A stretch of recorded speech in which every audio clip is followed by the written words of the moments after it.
कर्पूरगौरं करुणावतारं संसारसारं भुजगेन्द्रहारं सदा वसन्तं हृदयारविन्दे भवं भवामि सहितं नमामि। आज ज्योतिर्लिंग द्वादश ज्योतिर्लिंग के बारे में मैं बता रहा हूँ, जिसमें आज 7वां ज्योतिर्लिंग श्री रामेश्वरम के बारे में बताऊंगा। मैंने इसके पहले अपलोड 6 ज्योतिर्लिंग का कर चुका हूँ। पहले आप जान लें कि द्वादश ज्योतिर्लिंग कौन कौन है। पहला है सोमनाथ, बाबा सोमनाथ। दूसरा है श्री मल्लिकार्जुनम। तीसरा है महाकालमेश्वर। चौथा है माँ श्री ओंकार मलेश्वर। पांचवा है श्री वैद्यनाथ। छठा है श्री भीम शंकरम। सातवां है श्री रामेश्वरम। आठवां है श्री नागेश्वरम। नौवां है श्री विश्वेश्वरम। 10वां है श्री त्र्यंबकेश्वरम। 11 नंबर है श्री केदारनाथ। 12 नंबर श्री घृष्णेश्वर। इस प्रकार सौराष्ट्र सोमनाथ, चौसी शैले मल्लिकार्जुनम, उज्जिन्यांग महाकाल मांकर कमलोक करमूलेश्वरम श्रवणम, पारल्या वैजनाथ च डाकिन्याम श्री भीमा शंकरम, सेतुबंदे च रमेशंग नागेशंग दारुकावने, वाराणस्या विश्वेशं त्र्यंबकं गौतमी तथे, हिमालय तु केदारम ही घृष्णेश शिवालय। इस प्रकार यद्यपि विद्यमान लिंग असंख्य हैं, तथापि प्रधान ज्योतिर्लिंग द्वादश ज्योतिर्लिंग हैं। इनके नाम लेने से सभी मनोकामनाएं पूर्ण होते हैं। दोस्तों, आज मैं श्री रामेश्वरम के बारे में बताऊंगा। दोस्तों, आप अपने घर हो या पूरे भारत का जो वास्तु स्थिति है वो आप जान लें। पहला इंसान स्नान करता है, फिर वो कपड़ा बदलता है, फिर वो जलपान करता है, फिर वो भोजन करता है। तो ये 4 स्थान ही हमारा भारत का वास्तु है, विषय वस्तु है। और घर भी इसी प्रकार का मकान बनाना चाहिए। रामेश्वरम में 22 कुआं का जल से स्नान महापवित्र होता है। 22 कुआं का जल संग्रह करके घर भी लाया जा सकता है। और दूसरा है द्वारिकाधीश, जहां नए कपड़े पहना जाता है और नए कपड़ों का दान किया जाता है। तीसरा स्थान है जलपान के लिए चना का दाल, जो ब्रेकफास्ट होता है, सुबह का नाश्ता के लिए चना का प्रयोग होता है। वो चना का दाल का पूजन और वहाँ का जो मुख्य रूप से प्रसाद चढ़ाया जाता है वो चना का दाल ही है और चना ही है।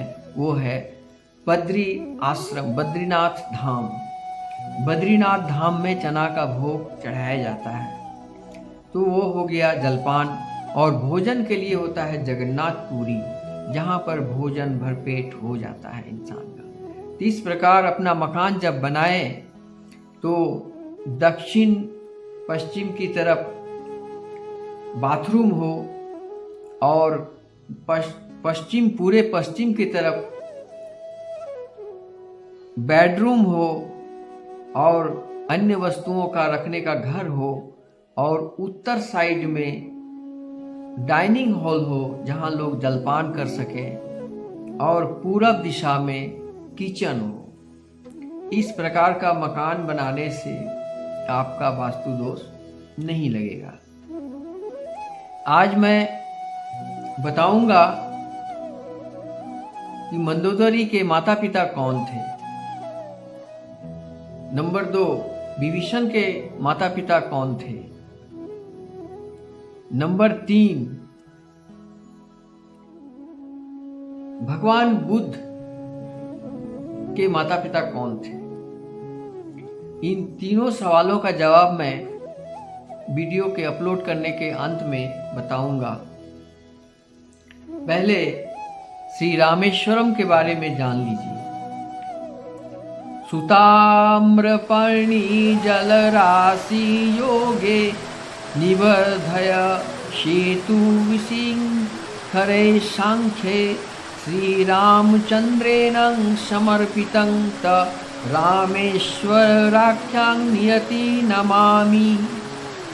काशी का गंगा जल रामेश्वर को ले जाना ये चारों धाम की यात्रा का बड़ा पुण्य कर्म माना जाता है। दोस्तों, काशी के बिंदु माधव के पास गंगा स्नान करके वहाँ का पवित्र जल रामेश्वर को अर्पित किया जाता है और रामेश्वर के धनुष्य कोटि सेतु माधव में स्नान करके वहाँ के थोड़ी बालू लेकर उसे प्रयाग इलाहाबाद बेनी माधव के पास त्रिवेणी संगम में समर्पित किया जाता है। त्रिवेणी संगम का गंगा जल घर लाया जाता है। कहते हैं कि ऐसा करने पर चारों धाम की यात्रा सफल होती है। भारत के दक्षिण छोर पर दक्षिण पूर्व के कोने में रामेश्वरम का समुद्र तीर्थ का है। ज्योतिर्लिंग रूप में यह तीर्थ स्थान चारों धाम में से एक पवित्र स्थान माना जाता है। स्कंद पुराण, शिव पुराण आदि ग्रंथों में रामेश्वर का महत्व स्पष्ट किया गया है। श्री रामेश्वर की कथा इस प्रकार है। कथा श्रवण कीजिए। कथा ऐसी हो जो मन की सारी व्यथा हर ले, और कथा ऐसी हो जो ज्ञान से आपकी आत्मा परिपूर्ण हो जाए और आपके अंतःकरण में जो आत्मा है उसमें परमात्मा का निवास हो और उसके अंदर जो बैठा हुआ दानव है उसे बाहर निकाला जाए और सात्विक सोच, सात्विक भोजन कर सके।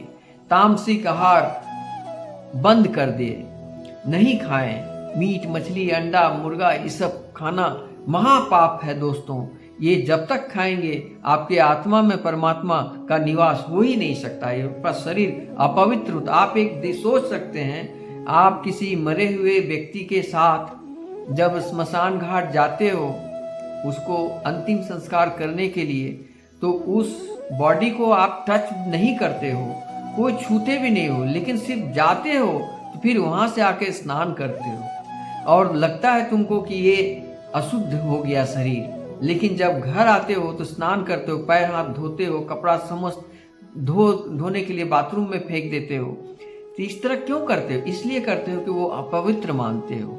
लेकिन वही किसी जीव का बॉडी का मांस जब पेट में डाल देते हो तो तुम्हारा पेट एक स्मशान घाट बन जाता है। वो एक ही बात है, जिस पर वो बॉडी के साथ तुम गया वही बॉडी को तुमने खाया। तो तुम रूप अलग अलग है, जगह अलग अलग है। जो नॉन वेज बेच रहा है, काट काट के जीवों को हत्या करके बेच रहा है, उसको तुम खरीद के खा रहे हो, तो पेट को तुम स्मशान घाट बना दिया। अब तुमको तुम्हारे आत्मा में परमात्मा का निवास कैसे होगा? खैर, ये तामसिक लोगों को समझाना बेकार है। तामसिक लोग खाएंगे ही और वो परमात्मा से दूर रहेंगे ही। अगर सभी कुत्ता काशी चले जाएंगे तो यहाँ पत्ता कौन चाटेगा? ये भी कहावत सही है। इसलिए दोस्तों, कथा को बड़ा ध्यान से सुने और मन में परिवर्तन करें, सात्विक रूप में आए। सात्विक आप कौन है? हम एक मानव हैं। मानव बड़ी भाग से ये जन्म मिला है। इस जन्म का सदुपयोग कर लें, दुरुपयोग न करें और आत्मा को परमात्मा में मिलाने का चेष्टा करें। मिथ्या संसार के पीछे भाग दौड़ मत करें और परमात्मा में जितनी जरूरत है उतना ही कमाएं और परमात्मा पर ध्यान लगाएं। इतना ही कहकर कथा मैं आरंभ करता हूँ। सीता के खोज में भटकते भटकते राम जी सुग्रीव से मित्रता हुई। उसके विशेष दूत श्री हनुमान जी की सहायता से सीता का पता चला। श्री राम रावण अभियान करने के उद्देश्य से वानर सेना को संगठित कर दक्षिण समुद्र तट पर पहुंचे और वहां उसे पार करने की चिंता करने लगे। शिव भक्त राम जी को चिंता देख लक्ष्मण सुग्रीव आदि ने समझाया, परंतु शिव जी द्वारा प्राप्त बल वाले रावण के संबंध में वे निश्चिंत न हुए। इस बीच उन्हें प्यास लगी।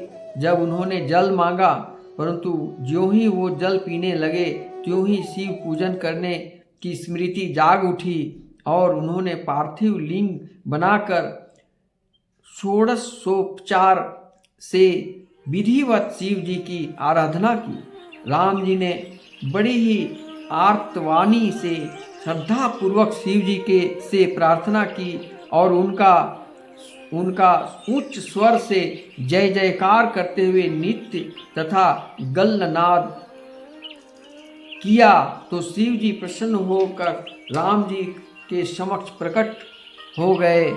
उनसे वर मांगने को कहने लगे। राम ने प्रकट हुए महेश्वर को बहुत ही प्रेम पूर्वक अर्चना वंदना की और उनसे कहा कि यदि आप मुझ पर प्रसन्न हैं तो आप संसार को पवित्र करने के और दूसरों के उपकार के लिए आप यहाँ निवास कीजिए। शिव जी एवं वस्तु कहकर रामेश्वरम नाम से अपनी स्थिति की ओर शिवलिंग होकर रामेश्वर नाम से पृथ्वी पर प्रसिद्ध हुए। शिव जी की कृपा से राम जी रावण आदि राक्षसों को मारकर विजय हुए। रामेश्वर महादेव जो व्यक्ति जो दर्शन पूजन करता है, रामेश्वर शिवलिंग पर दिव्य गंगा जल चढ़ाता है, वह जीवन मुक्त हो जाता है तथा अंत में केवल्य मोक्ष प्राप्त होता है। जहाँ ज्योतिर्लिंग है वहाँ विशाल और सुंदर मंदिर का निर्माण किया गया है। यह मंदिर वास्तुशिल्प के संबंध में विश्व का एक श्रेष्ठ नमूना है। तमिलनाडु राज्य के रामनाड जिले में बालू के एक विशाल द्वीप पर यह मंदिर बांधा है, जो दर्शनीय और दिव्य साक्षात्कारी है। श्री रामेश्वर के इस भव्य दिव्य मंदिर को प्रवेश द्वार पर 10 मंजिलों वाला गोपुर है। उसका बांध काम, नक्काशी, मूर्ति और चोटियाँ देखकर सब लोग दंग रह जाते हैं। भगवान के विराट रूप का अनुभव यहाँ होता है। भक्तगणों का संकुचित मन यहाँ अपने विशाल बन जाता है। मंदिर के ऊंचे शिला स्तंभों पर सुंदर सुंदर चित्र खुदवाए गए हैं। सूंड को ऊंचा उठाए पत्थर के हाथी दिखाई देते हैं। मंदिर के चारों ओर पत्थरों से बनी भारी और मजबूत दीवार बांधी है। उसकी चौड़ाई 650 फीट, ऊंचाई 125 फीट है। बालू के द्वीप पर बनाए गए इस भव्य मंदिर की कारीगरी देखकर भक्तगण प्रभावित हो जाते हैं। एक स्वर्ण मंडित स्तंभ के पास 13 फीट ऊंचाई का एक 9 फीट चौड़ाई तथा अखंड पत्थर का खोदा हुआ नदी दिखाई देता है। यह नदी मूर्तिकला का उत्कृष्ट नमूना है। श्री रामेश्वरम के मुख्य मंदिर के पास ही पार्वती पर्वत वर्धिनी का एक पृथक मंदिर है। इसके अलावा संतान, गणपति, वीरभद्र, हनुमान, नवग्रह, आमनन देवी आदि अनेक मंदिर इस द्वीप पर हैं। प्रमुख मंदिर में से 2 किलोमीटर अंतर पर गंध माधव पर्वत टीला है। वहाँ पहले से किसी ने किला बांधा था। राख रामाखाई, राम झरोखा, विभीषण का मंदिर आदि स्थान यहाँ दर्शनीय है। बालू कामाय स्थान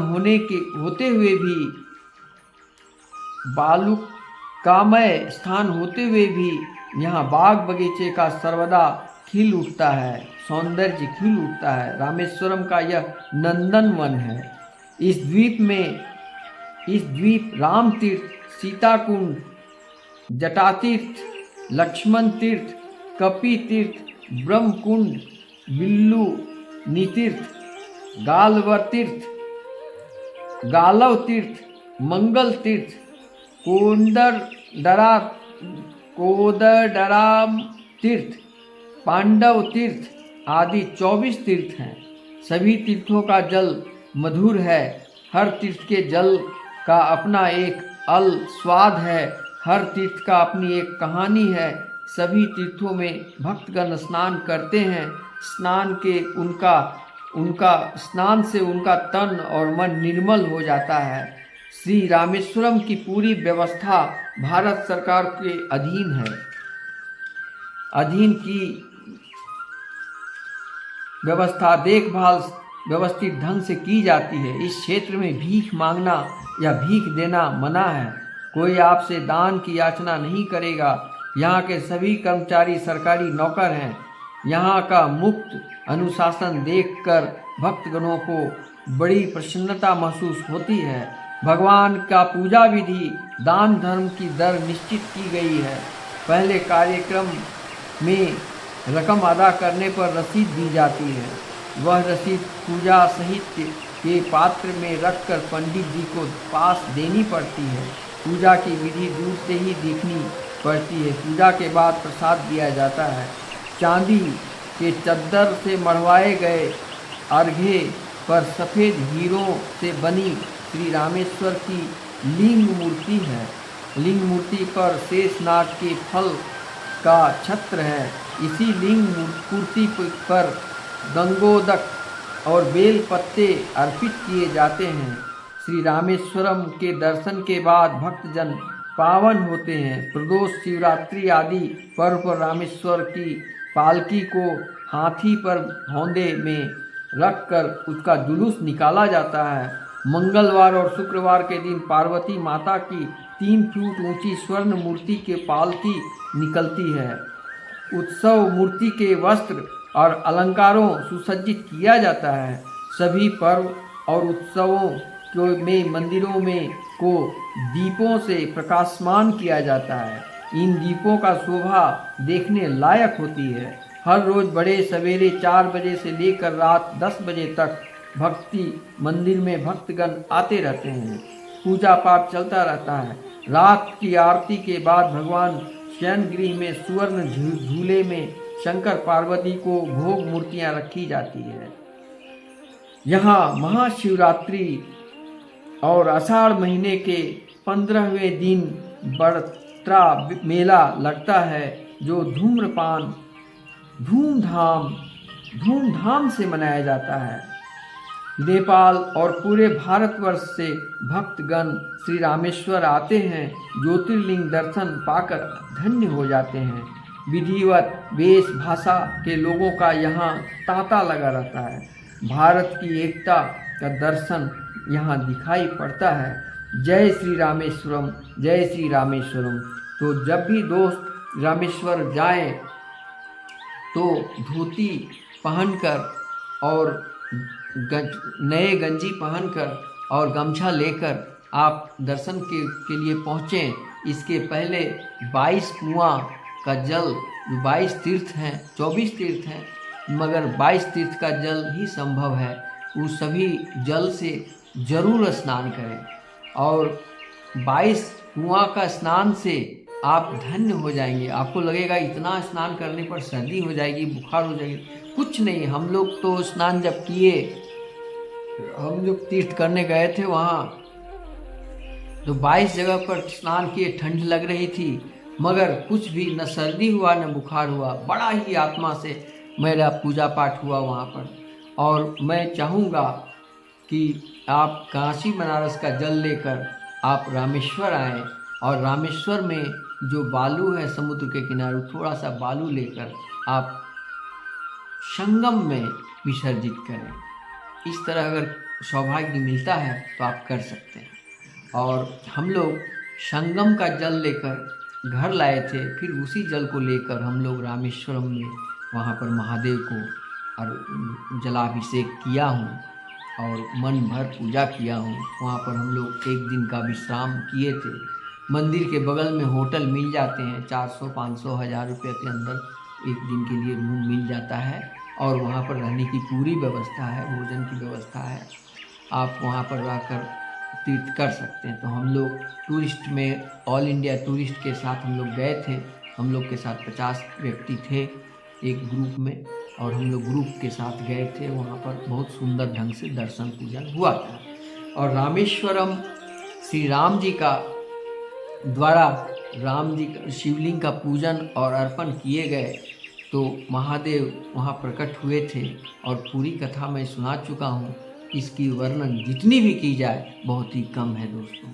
तो रामेश्वरम की कथा आज यहीं और सप्तम ज्योतिर्लिंग की कथा आज यहीं। कल मैं अष्टम ज्योतिर्लिंग का विश्लेषण करूँगा। उसके लिए आप ध्यान रखें और इंतज़ार करें। तो आज मैंने जो प्रश्न किया था कि मंदोदरी का माता पिता कौन थे, तो मायासुर बोल के एक राक्षस था। तो उन्होंने एक हेमा नाम की अप्सरा से को हरण करके उससे शादी किया, विवाह किया। और उस विवाह के बाद एक कन्या का जन्म हुआ जो बहुत प्रभावशाली, बहुत शक्तिशाली और अर्ध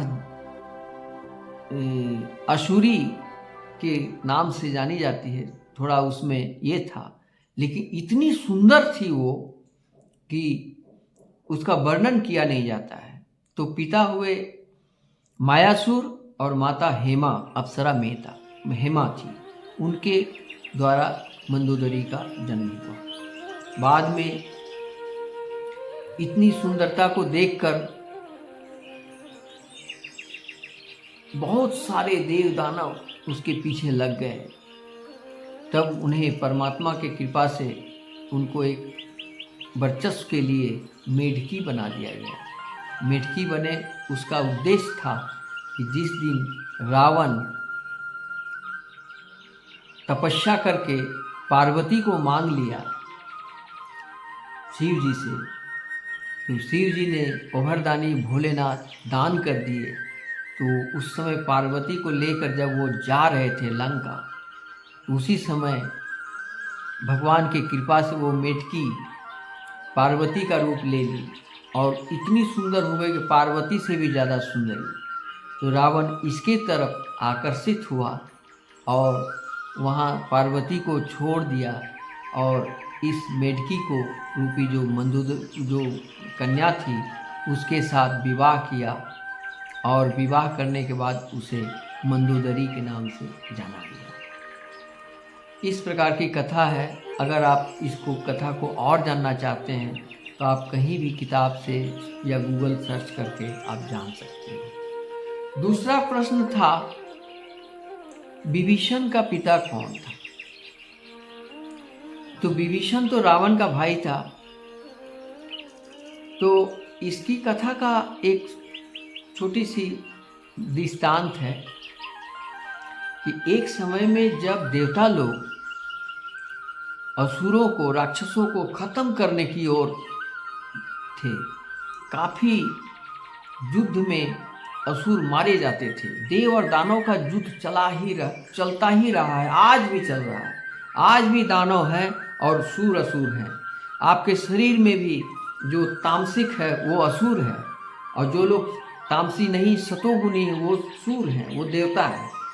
तो आज भी यह है, इन दोनों में काफ़ी युद्ध होते रहता है। एक सात्विक व्यक्ति का युद्ध एक तामसिक के साथ होते रहता है, और यही धर्म और अधर्म का युद्ध बार बार चलता रहता है। तो इसी प्रकार युद्ध हो रहा था। तो उस समय असुर का जो राजा थे वो देवगुरु, जो असुरों का गुरु शुक्राचार्य थे, दानवों का गुरु शुक्राचार्य हैं। वो असुर का गुरु शुक्राचार्य से बोले कि गुरु मुझे बताइए कि हम लोग का राक्षस कुल का उदय और शक्तिशाली कैसे बनेगा। तो गुरु ने ध्यान देखा, ध्यान किया, वो परम ज्ञानी थे। उन्होंने बोला कि तुम एक काम करो, तुम्हारी पुत्री केकसी बड़ा ही खूबसूरत है, उस केकसी को विश्वेश्वरवा के पास भेजो।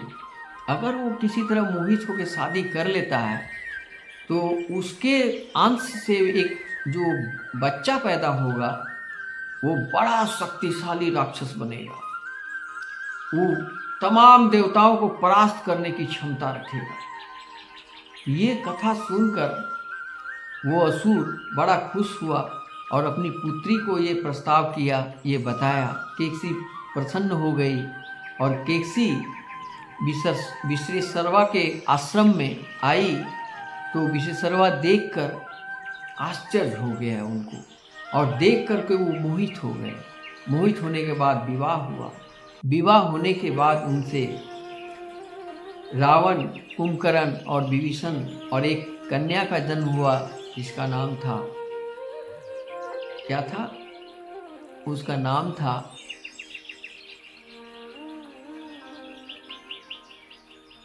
मैं भूल रहा हूँ, उसका नाम था, जो राम लक्ष्मण के यहाँ आई थी, सुपर्णखा। सुपर्णखा एक कन्या हुई। तो इस प्रकार जो ये हैं विभीषण के पिता विश्वेश्वरवा थे, लेकिन जब वो विभीषण गर्भ में थे उस समय कुछ धार्मिक कथाओं का श्रवण वो की थी।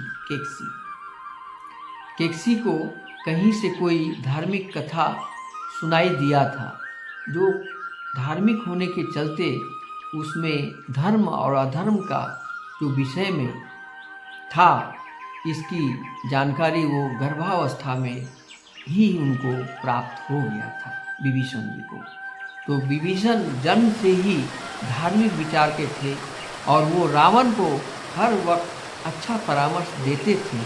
और अंत में जब रावण उनका धर्म वाली बातें पसंद नहीं हुआ और वो अपनी प्रशंसा सुनना चाहते थे, भगवान का प्रशंसा सुनना ही नहीं चाहते थे, तो उन्होंने विभीषण को राज से निकाल दिया लात मारकर। तब वो विभीषण निकल गए और श्री राम के शरण में आए और इस प्रकार वो राम जी को रावण के बारे में जितने भी भेद थे वो सारा भेद बतलाए और इसी भेद के कारण राम ने रावण को मार डाला और विजय प्राप्त हुई। इस प्रकार ये हुआ। और एक कथा था बुद्धदेव का जन्म कैसे हुआ। बुद्धदेव का पिता चंद्र हैं। ग्रहों के गुरु बृहस्पति गुरु। तो बृहस्पति की पत्नी तारा, तो उन्हें चंद्रमा को देखे और चंद्रमा तारा को देखे तो मुग्ध हो गए और दोनों कामातुर हो गए। फिर दोनों भाग गए वहाँ से। भाग करके बुध के घर में चली आई, बुध नहीं, वो चंद्र के घर में चली आई तारा। फिर देवलोक में हाहाकार हुआ। फिर ब्रह्मा विष्णु महेश ने इन दोनों को फिर युद्ध हुआ दोनों में, बृहस्पति और चंद्रमा में। तो बृहस्पति के साथ में जब युद्ध हुआ तो उस समय युद्ध को रोके, कौन रोका? ब्रह्मा जी रोके। और अंत में फिर उस तारा को बृहस्पति जी के पास आना पड़ा। आए तो उस समय वो गर्भवती थी। तो उस गर्भवती होने के बाद जो बच्चा हुआ वही बुध पैदा हुआ। वही बुध के रूप में आज भी बुध ग्रह के रूप में जाने जाते हैं। यानी बुध का पिता कौन हुए? चंद्रमा और माता तारा। ये कथा आपने सुनी। इस प्रकार दोस्तों बहुत सारी कथाएं हरि अनंत हैं, हरि अनंता। आज मैं आपको एक सीक्रेट बात बताना चाहता हूं। सच्चाई क्या है, परमात्मा क्या है और वो कहाँ है? सच्चाई देव, दानव, मनुष्य इस तरह के गण होते हैं, राक्षस गण होते हैं। तो कुंडली जब बनता है जन्म के बाद तो पता चल जाता है कि आप किस गण के हैं। लेकिन सभी पापियों का, सभी राक्षसों का मुक्ति का एक ही उपाय है तामस वाले लोगों का भी एक ही उपाय है, भागवत गीता का अगर पाठ वो सुनता है और मनन करता है और परिवर्तन लाता है आत्मा में, तो उसको मुक्ति मिल जा सकती है। इसलिए आइए संकल्प लें कि मैं मानव हूँ, मानव होकर तामसी भोजन भक्षण न करूं और सात्विक भोजन करूं, सात्विक सोच रखूं और सात्विक परम आत्मा, इस आत्मा को परमात्मा के पास जाए उसकी व्यवस्था करूं, न कि ये सांसारिक जीवन की सुख भोग और सुखी और बैंक बैलेंस हो जाए, बहुत कुछ बढ़ जाए, धन के पीछे जो भाग रहे हैं, ये सब मिथ्या है दोस्तों। इतना ही कहकर आज की कथा मैं यहीं समाप्त करता हूँ। हरे कृष्ण कृष्ण कृष्ण हरे हरे, हरे राम राम राम हरे।